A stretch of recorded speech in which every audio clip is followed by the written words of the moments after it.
पाऊस आणि गरमागरम भजी ह्यांचं नातं काही वेगळंच असतं ना. पावसाळ्यामध्ये गरमागरम चहा आणि त्यासोबत गरमागरम कुरकुरीत कांदा भजी खायला किती मजा येते ना. आणि आपल्या डोळ्यासमोर जरी आलं ना हे चित्र तरी खूप छान वाटतं.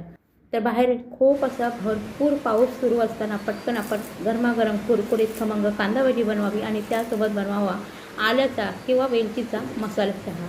तर अशीच खमंग कुरकुरीत आणि खूप सुंदर अशी कांदा भजी आज आपण बनवणार आहोत. नमस्कार, मी ज्योती, आपलं ज्योती पटेकर किचनमध्ये अगदी मनापासून स्वागत करीत आहे.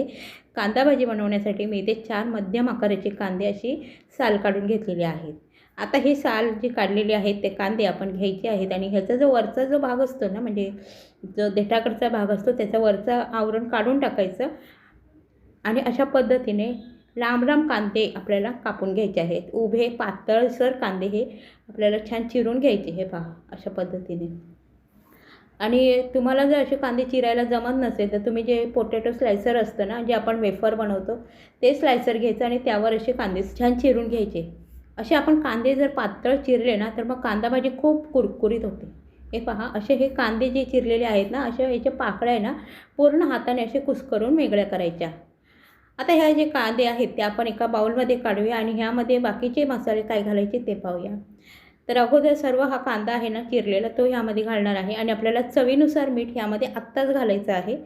हे कांद्याला हे मीठ छान लागायचं आहे, कारण आपल्याला ह्या कांद्यामध्ये अजिबात पाणी वगैरे घालायचं नाही. आपण जे कांद्याला पाणी सुटणार आहे त्यामध्येच पीठ भिजवणार आहोत. तर ह्या कांद्याच्या प्रत्येक पाकळ्या आपल्याला वेगवेगळ्या करून घ्यायच्या आहेत.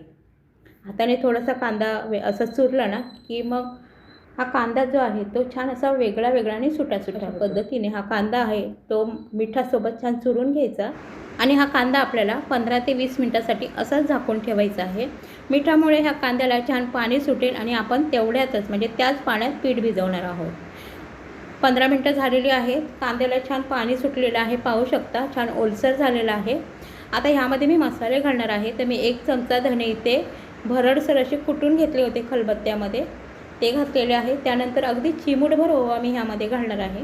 त्यामुळे भजी जी आहे ते आपल्याला पचायला मदत होते, कारण बेसन पीठ जड असतं त्यामुळे थोडासा का होईना ओवा घालावा कोणत्याही भजीमध्ये. त्यानंतर घालायचं आहे 1 चमचा लाल तिखट, पाव चमचा हळद घालायची आहे आणि अगदी चिमूटभर हिंग घालायचं आहे. हळद आपल्याला ह्यामध्ये अजिबात जास्त घालायची नाही. हळद जर तुम्ही घातली तर मग कांदा भजी जे आहे ते काळे होणार.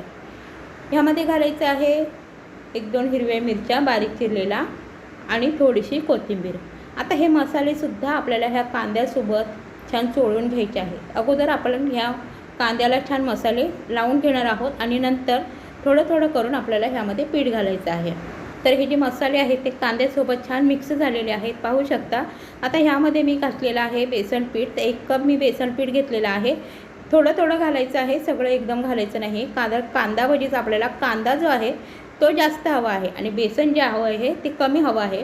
त्यामुळे अजिबात बेसनाचा वापर ह्यामध्ये जास्त करायचा नाही, नाहीतर मग भजी तुमचे नरम होतील.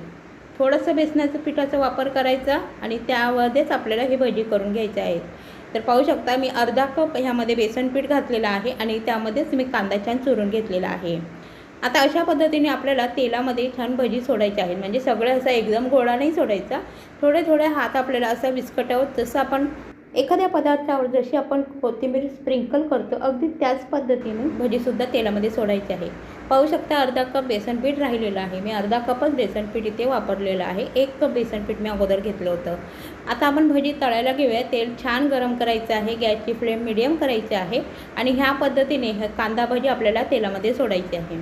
तर तेलामध्ये ही भजी सोडताना काय करायचं, अशा पद्धतीने ही थोडीशी विस्कटून म्हणजे बोटांची अशी हालचाल करून तेलामध्ये ही भजी सोडून घ्यायची. म्हणजे कांदा भजी जी आहे ती थोडीशी अशी वेगळी वेगळी दिसली पाहिजे.